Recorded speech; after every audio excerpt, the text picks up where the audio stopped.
something almost too precious to believe. It was a chocolate bar. The children gathered around in amazement. Their mouths watered, their eyes sparkled. As their mother carefully unwrapped the foil, the chocolate seemed to glow with deliciousness.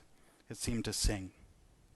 Carefully, their mother broke the bar into 7 equal pieces, 2 small, sweet squares for every child, and these she put into the children's lunches. That day, my father ran to school. He could hardly believe his good fortune. All day he dreamed of chocolate. It felt to him like lunchtime would never come. But lunchtime did come in the fullness of time, and trembling, my father took out his small, chocolatey treasure. "What you got there, mate? Candy?" It's one of the bigger kids. "Yes," said my father. "It's a special treat."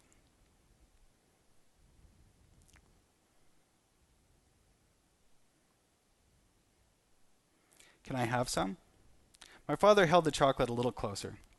"I'm sorry," he said. "I don't have very much." The other boy considered this. "What about a trade?" he asked. "I don't know," my father replied. "What have you got?" "I'll tell you what," the other boy offered. "If you give me your chocolate, I'll let you have a ride on my elephant." He beamed at his own generosity. Wait, what? You don't really have an elephant, do you?" "Oh, sure we do," assured the big kid. "My father got him from a circus. We use him on the farm for plowing and stuff like that. He's stronger than a team of bullocks, but he's tame as a kitten. We ride him all the time. Also, he can jump over a tree. I can bring him to school with me tomorrow." Now, my father hardly knew what to do. He loved chocolate, but what kid could pass up a chance to ride on a real live elephant?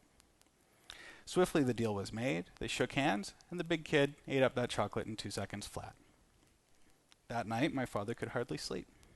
He raced through his breakfast the next day and practically flew across the sand to his school. He turned breathless into the schoolyard and saw, of course, no elephant. Puzzled, he went and found the older boy. "Sorry about that," said the boy. "My folks needed the elephant home on the farm today. I'll bring him tomorrow." The next day, my father was twice as excited and ran to school twice as fast, but again, no elephant. "Yes, sorry," the older boy told him. "He needed a washing today. Big job to wash an elephant. I'll bring him tomorrow."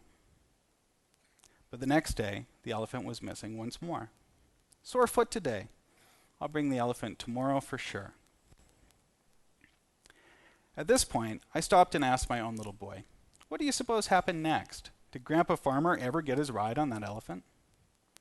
My son frowned, his eyes deadly serious. "No," he said, his voice tense with the knowledge of injustice. That other boy was lying. Now, speaking of lying, my father had a simple tool for teaching us skepticism. He constantly told us outrageous whoppers. The challenge was to call him on those and explain why we thought they were false. One of my favorites happened at dinner one night when I was about 10, when my dad insisted the Earth was flat. We knew all about astronauts and all that stuff, but he pointed out that those movies and pictures could be fake. Didn't we see General Zod attack moon astronauts in Superman 2? And hey, you kids do know Han Solo wasn't really in space, right? And so began the great Loxton flat Earth debate. The centerpiece of my dad's case was a demonstration. What he did was this. He took a piece of cheese and he bit it into the shape of a sailing ship, and he sailed it along his plate, and then it fell off. See? Now, we knew somehow that that didn't quite clinch his case. But explaining exactly what was wrong with his pretend views was the challenge. And I wonder, off the top of your head, how many of you could prove the Earth is round, and how many of you could have done it when you were 10? We didn't do a very good job, as it happens, but but we tried. And that sort of fun, skeptical exercise, we did a lot of that sort of thing in my family, teaching games. We also had a few that stung. Even though his own father, my father's father, once won 70 acres in a card game, my dad taught us very, very painfully about the non-existence of a sure bet. I won't tell you the story because it would embarrass him, but suffice it to say that for several memorable, tearful hours, my dad owned my piggy bank, my toys, and all of my teddy bears. And so I can say that we were taught the lessons of skepticism from a very young age. Over and over, my parents hammered it home. Find out for yourself. Don't trust anybody. And as my brothers and I joked, especially don't trust Dad. My parents gave us a rock-solid background in skeptical thinking. It served us pretty well. One of my brothers is a paleontologist, The other is teaching political science classes at Harvard nowadays. They're both jerks. No, we're actually really close. They help me on Junior Skeptic all the time. But my parents also gave me something else, a wide range of beliefs, some involving the paranormal. To begin with, my parents were original era hippies. They had the draft in Australia. Some of my dad's childhood friends never came back from Vietnam. Like all parents, they taught us their values, both as hippies and as entrepreneurs. That war is a great evil, that both governments and corporations can be incompetent and untrustworthy, that altruism matters, that the environment is a delicate, unraveling tapestry, and that we're constrained by the realities of human nature. Some of those I think of now as humanist values. They were health food fanatics, of course, and the veggie dogs we ate tasted like styrofoam extruded right out of the prototype vats. My kindergarten career lasted only 2 days before ending in a food-related crisis. My mom pulled me out when she learned that all the mothers were required to take turns providing store-bought cookies for snack time. Of course, there's nothing wrong with nutritious food, but they extended that to amorphous fears of toxins. My parents often took steps to detoxify the body, yogurt fasts and things of that nature. Yogurt's yummy, so that's all to the good. And these measures seemed to work for them. That's why they bothered. Mind you, medical researchers have learned the hard way that seems to work can be very misleading. The notion of blinded clinical trials was an invention of necessity.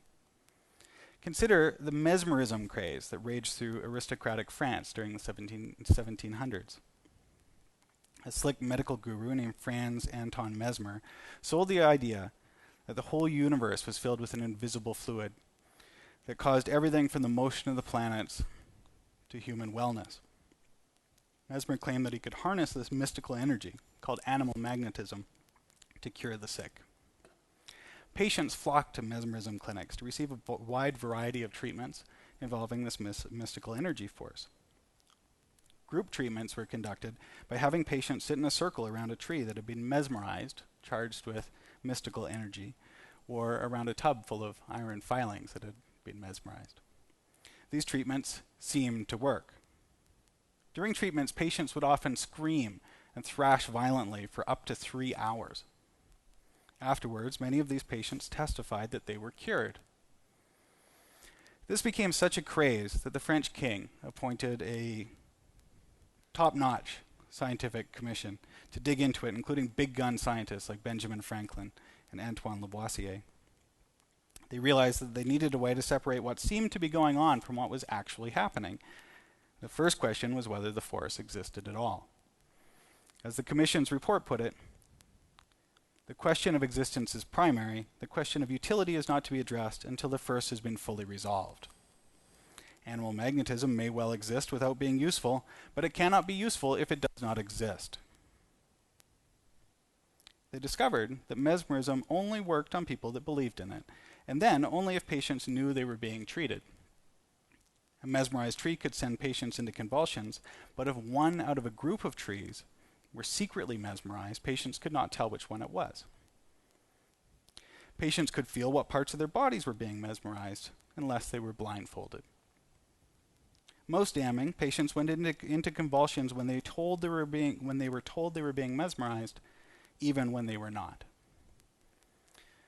The commission concluded that they had demonstrated by decisive experiments that the imagination without magnetism produces convulsions, and that magnetism without imagination produces nothing.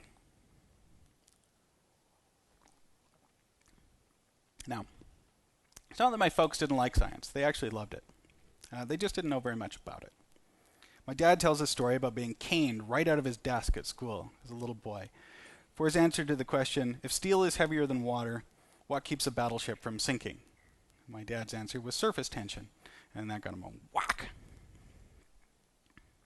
But they were smart, curious people. Of course they were inspired and moved by science. It's just that they got their knowledge of science from popular culture.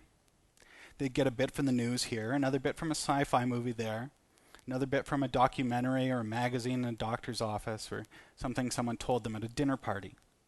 Just like everybody else. But they were moved by what they knew.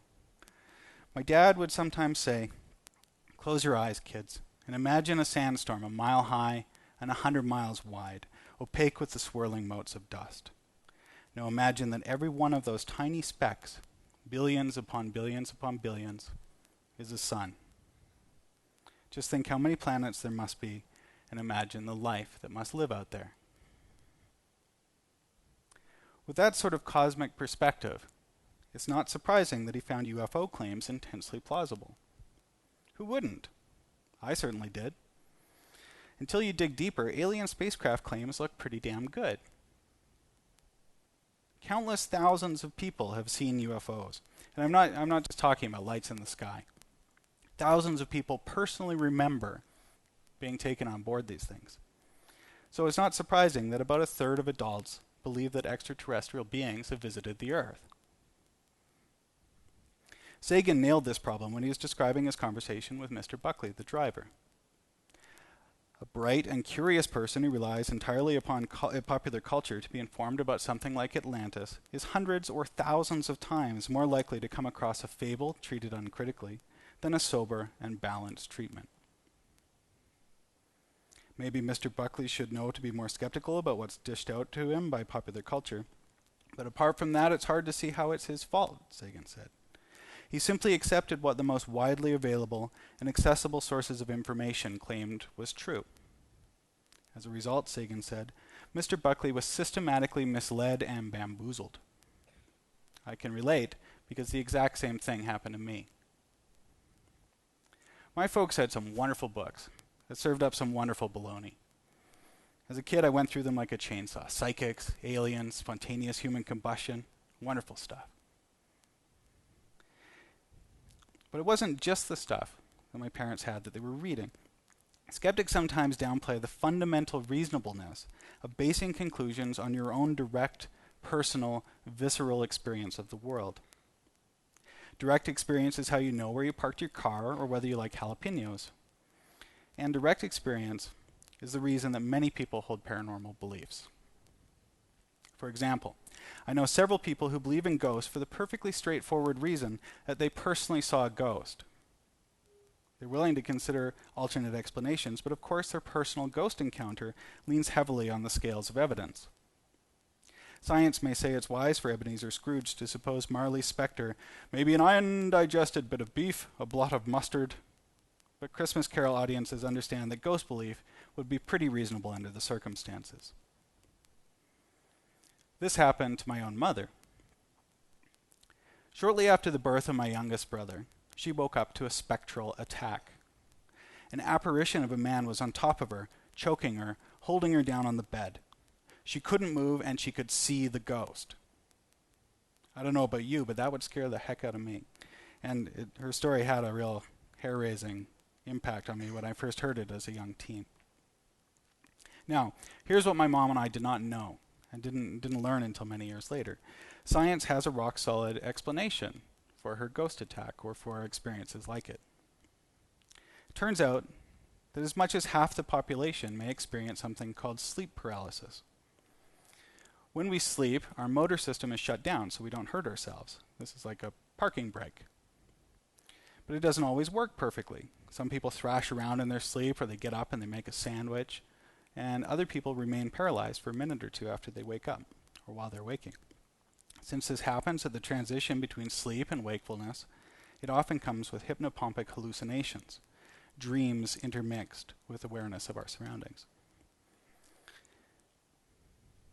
The classic sleep paralysis experience combines physical paralysis with a feeling that we are being pushed down, with a sense and sometimes vision of a figure in the room with us, usually on top of us or at the foot of the bed.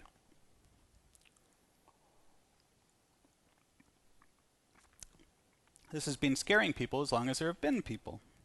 It's recorded in folklore from around the world. Think of hag riding or medieval succubus attacks.